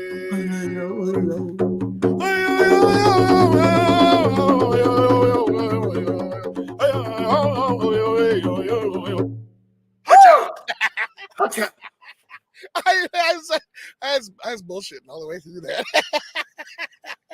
I love how you pet the mane of your horse, though. Yeah, hell yeah. If you guys are interested, we want digital downloads, too. That's another thing. This is another one of the things I'm doing to give away to kids. I'll be making this one in particular was given to me by my brother, Jason, but I'll be making these for kids as giveaways, as young dancers. I'm doing this. I'd like to give away one thing. I would like to gift away one thing every month. I want to gift away one thing every single month. So this thing will be next month. I'll be decorating it and painting it up. This is just, the prototype of the doors of the horse dance stick. But this is one of the things. I've already done one of the mirror boards. I'm finishing up to give to another young man out west. So I'm trying to give away one thing every month as my year of. This is my year of giveaway. It's my way of giving back. So one thing every month I'm giving away. So, man, your TV I want you guys to do me a favor. And this isn't finished being decorated right now, but it will be by tomorrow. I'm going to be getting back out onto the road and stuff like that. Actually going to go up and hang out with Patrick in his neck of the woods for at least a day. You know what I'm saying? I haven't actually been able to go over and see his place. Haven't seen Patrick live since we became friends quite a few years ago now. You know what I'm saying? Absolutely, man. What we're encouraging for all of our Native kids out there is to think about tradition, to think about your culture, heritage, language, but we are also thinking about science and engineering. There's a group called the American Indian Science and Engineering Society. I'm going to actually post them up right here. This is their logo up in the top right corner there. You see that? American Indian Science and Engineering Society. As a matter of fact, the alternative energy programs that they're working on right now include wind and solar projects for reservation communities and reserve communities throughout the whole of North America. But I also want you guys to understand one thing. It's not just wind and solar. There's other alternative energies, hydroxy, hydrogen, oxygen. There's energy from the hemp industry that a lot of people are bypassing right now. Super capacitors, batteries that can literally last for 100,000 miles for your vehicle. You know what I mean? We want to encourage our kids to be on top of these programs. That's right. Absolutely. Yes, they need to understand their world. You're right.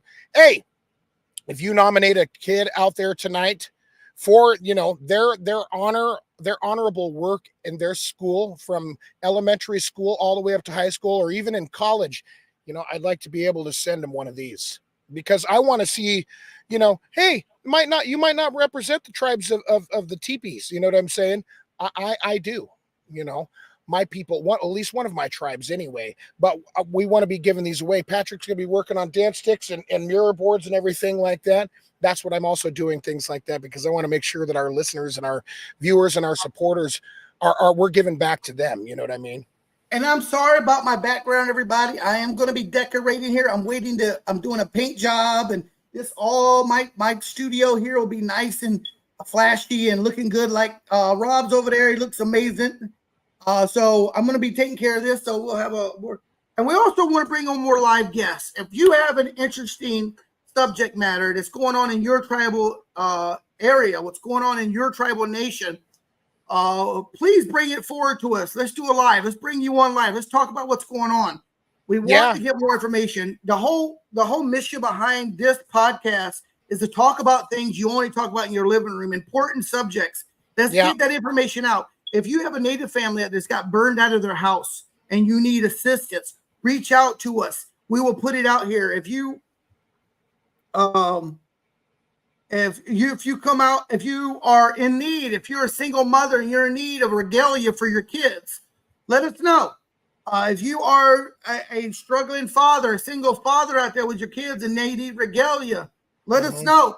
Let's put the information out there. We have a very giving community if we're given a chance. That's right. I mean, we do have bad, like every nationality out there. We have bad apples out there. But in general, Native people, we're a giving, loving community. So if you're in need, reach out to us. Let us put you on here on the air. If you are a new artist that are trying to bring a light to your crafts, let us know. She is new to the circle. She has been in 3 movies, 6 plays, and an A+ student. Heck yeah, I love hearing really that. Awesome. That's awesome, man. And that's what I'm talking about. You know what I'm saying? As a matter of fact, why don't you, if you can, send us your address like that, okay? I will definitely send one of these out. You know what I'm saying? I want to give a shout out. I'm sorry, I didn't mean to interrupt you. I'm bad for that. No, that's okay. I just wanted to say trust me on the caffeine tip, bro. Truck drivers and caffeine, that, you know what I'm saying? I just want to say, Cushman, make sure and send me your address like that. We'll get this TP out as soon as I can get to a post office.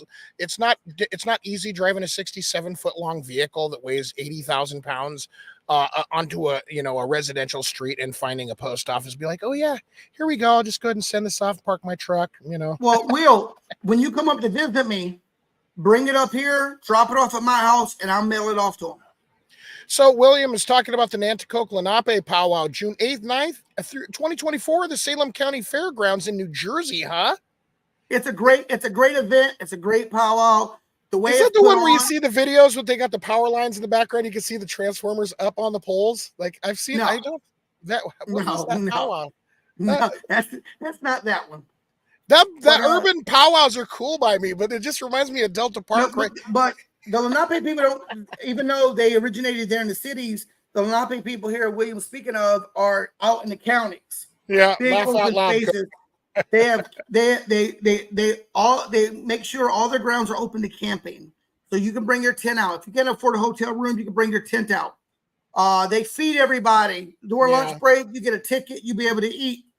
It's good drums, good time. It's a traditional powwow, so if you're looking for all the flash and the glare, you're not going to get it there. These are family people that come to this powwow and be able to get out there and do it the old school medicine way. It's just a great event. I go every year. I try to go every year. I've missed a couple years here and there, but in general, I go just about every year. It's an amazing event, and I can't wait to go this year. I will, even though I won't be dancing. I probably won't be dancing this year. I'll probably just be on the drum, letting my kids dance, but I'll be present definitely. And I am going to be talking to the powwow committee about setting up a stand to do live broadcast for B&B Indigenous podcast right from the Nanticoke powwow to give you some perspective and interview some of the people that have made that powwow possible. So the Cowtown Rodeo, it's right down the road from there. There's you got the Pendleton Roundups going on the middle of September, as a matter of fact. They actually do, that's like a 10-day long event, and they've got what they call Happy Canyon Days is going on at the exact same time as the rodeo, which I think is really fun. They set up the Happy Canyon Camp, which is like hundreds of natives from around the area. A lot Umatillas, Walla Wallas, Yakimas, Colvilles be showing up there, but it's just all kind of Indians, you know what I'm saying? Hold on, I got to put this on because I said I was going to do this. I said I was going to wear it at least for a minute while I'm out here on, I'm gonna wear my cowboy hat like that. Ready for some boot and hat specials as the sheriff's office. I'm in Port St. Lucie right now. I got to take you to a hat place to flatten that front of that hat out, man. I'm not going to flatten it out that much now. I'm going to put an eagle feather on there for my brother. No, I'm going right in the front, right here. Flatten that front part out for you. Give that flat line out. Hey, I got the boots too. Mine are Justin's boots. That's my favorite right there.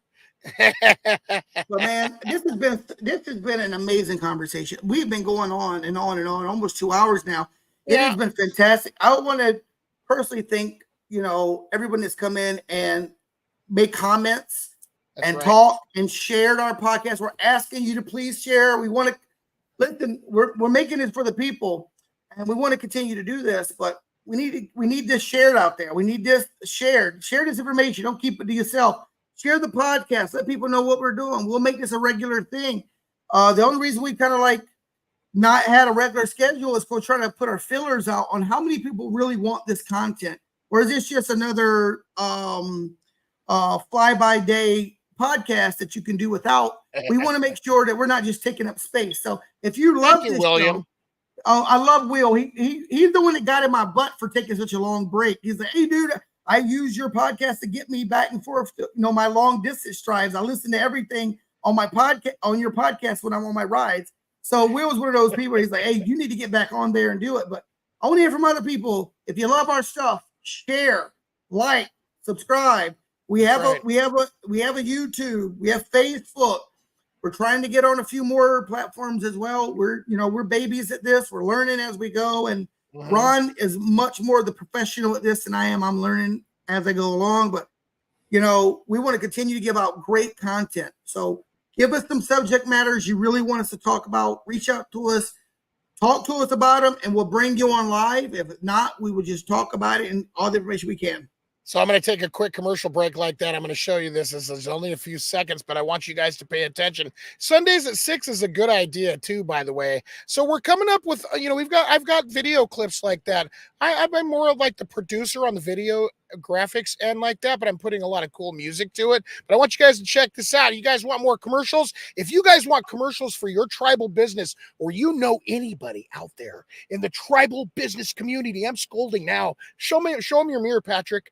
If you know anybody in the tribal business community that wants some awesome commercial work, you give them these commercials and you show them what they can get like that. Let us know, man. That's right, the B&B Indigenous Podcast. You check it out. You tell me what you think.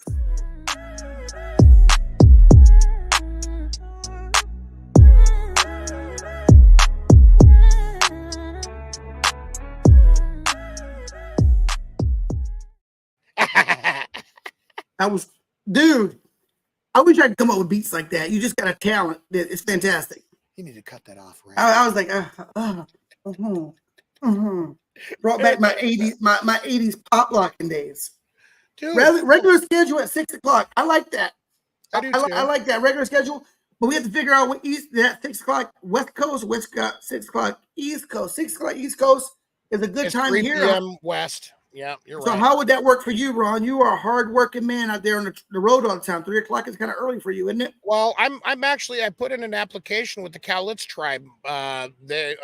They are out there in Southwest Washington. As a matter of fact, they have managed tribal lands and usual and custom lands all the way up the I-5 corridor into Seattle. Matter of fact, they've got different offices there. I want to send a special shout out to Cowlitz Tribe. I'm not just doing this just as a shoe-in for the Cultural Resource Directors Program, but I hope to get that job. I believe. I mean, it's one of my all-time dreams to be part of a tribal body that's actually working to revitalize and restore on the basis of coastal canoe journeys and canoe songs and their different types of outfits that they wear during ceremony and what have you. Also, and that's, yes, you're absolutely right. We want to be able, I want to be able to transition away from this where I'm not on such an irregular schedule and holding a steering wheel. I've been actually getting out exercising and everything like that. I think that's another thing too. What was it?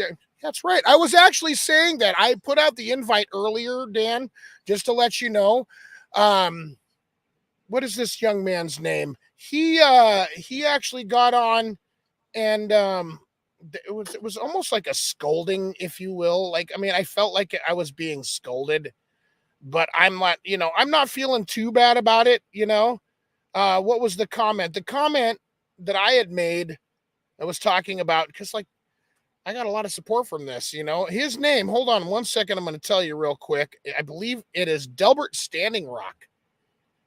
He got on and he said, because I was talking about the Gathering of Nations shirt, or he said, "Oh, nice t-shirt. Ha ha." I was like, yeah, I supported the powwow going and seeing all of my friends and seeing everybody having a good time. I have no problem with that. I've said that how many different times, but I would love to have him on, that way we can hear it from you guys. You know what I'm saying? And Absolutely.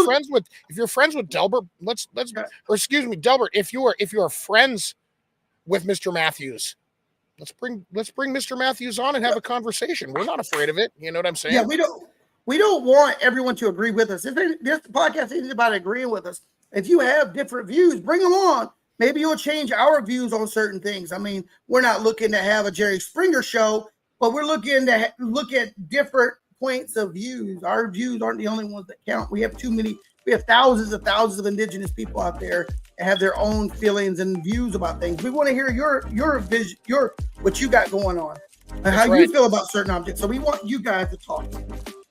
That's right. We want to say thank you to everybody that's been out there with us throughout the entire night. You know what I mean?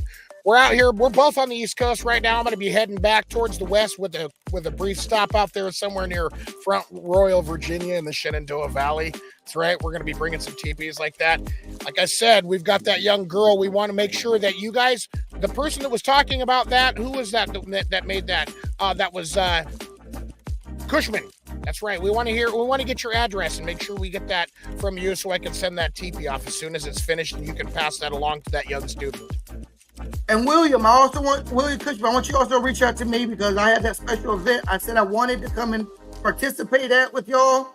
I need more details on that so I can put it on my calendar because I'm actually going to try to broadcast from that event for the B&B and Digest podcast to give a little love to you guys. That's right. Once again, thank you, everybody like that. If you guys got news that is specific to your tribe, to your village, to your people in general, or on a national, local, or regional level, we want to hear from you. Like I said, we was talking with those folks out there in Oklahoma that are dealing with the whole West Wind Elements situation, something I think needs to be discussed in its entirety. They did send me an email, so I want to let you guys know we haven't forgotten about you. We're definitely going to be scheduling this in. Everybody that joined us tonight, thank you very much. Make sure, again, to like, share, and subscribe. Don't be afraid to hit that like button and check us out on YouTube. Make sure to share it with everybody that you can, and we will be back with you. Hopefully, we're working on next Sunday, right, Patrick? 6 p.m. Yep. This is going to be our temporary time slot, 6 p.m. Eastern, and that's 3 p.m. out there on the West Coast, and all points in between. We're here for you. We want to hear from guests out there in New Zealand and Australia too. You know what I mean? We want to hear from all those issues. We want to say thank you for joining us. You know what I mean? And we will be checking back in with you guys very soon. Right, Patrick? Yahweh, Yahweh, Yahweh. Thank you for coming. This is your indigenous brother from another mother, Patrick Little Wolf Brooks. Always rocking with my man, Rockin' Ron, here on the B&B Indigenous Podcast. Love y'all. Peace. Orale. Listen up, we got a story to tell about the B&B Indigenous Podcast you can't repel. Celebrating culture, spread love and respect for Native American viewers. We gon' connect. They bringing the truth, nothing but authenticity. Highlight traditions with utmost positivity. Powwows to language that keep it real. Every episode we learn something new, it's a big deal. B&B Indigenous Podcast, spreading love and knowledge for Native American viewers. They got nothing but homage, so tune in, listen up, feel the native vibes, get connected with the culture, let it come alive.